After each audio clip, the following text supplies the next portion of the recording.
عام طور پر آئسٹر سے الرجی لوگوں کو نہیں ہوتی، لیکن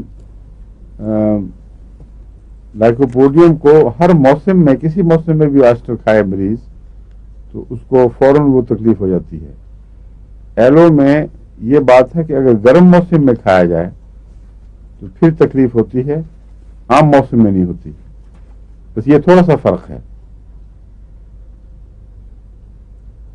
اگر گرمیوں میں ہو تو خواہ یہ دیں خواہ وہ دیں، دونوں میں سے کوئی کام کرے گی، لیکن اگر سردیوں میں ہو تو پھر ایلو کام نہیں کرے گی۔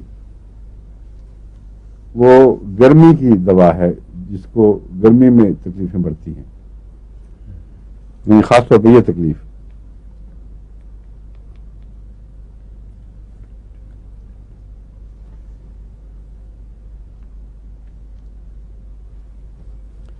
سلائنوں کے دل کے متعلق بھی بیان کر چکا ہوں میں۔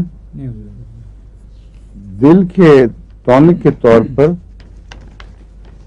میرا خیال ہے جو ایسے مریض ہوں جن کا دل کے مسلز کمزور ہو گئے ہوں اور کئی قسم کی اور اس سے متعلق ملتی جلتی بیماریاں ہوں، حرکت سے فوراً سانس چڑھتا ہے، درد سے زیادہ اس میں جو سانس کی تکلیفیں ہیں وہ نمایاں طور پر پائی جاتی ہیں۔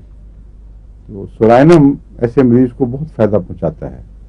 دوسرا علاج بے شک کریں آپ ساتھ، لیکن سولائنم کی کبھی کبھی خوراک مریض کو دے دی جائے تو اس کو ریکوری میں مدد دیتا ہے۔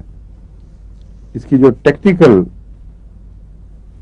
ہے اس کی تکلیفوں کے نام دل کے، وہ ڈاکٹر جو ہمارے بیٹھے ہیں ان کو زیادہ واضح سمجھ آ جائے گا، ان کی مدد سے ہم سب بھی سمجھ لیں گے۔ پلپیٹیشن تو میں نے کہا فرام دا لیسٹ ایگزرشن، ٹھیک ہے،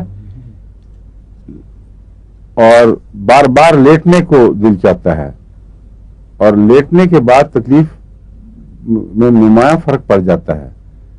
بعض دل کے مریضوں کو جو لیٹنے کے بعد بھی دل تکلیف جاری رہتی ہے، لیکن اس کا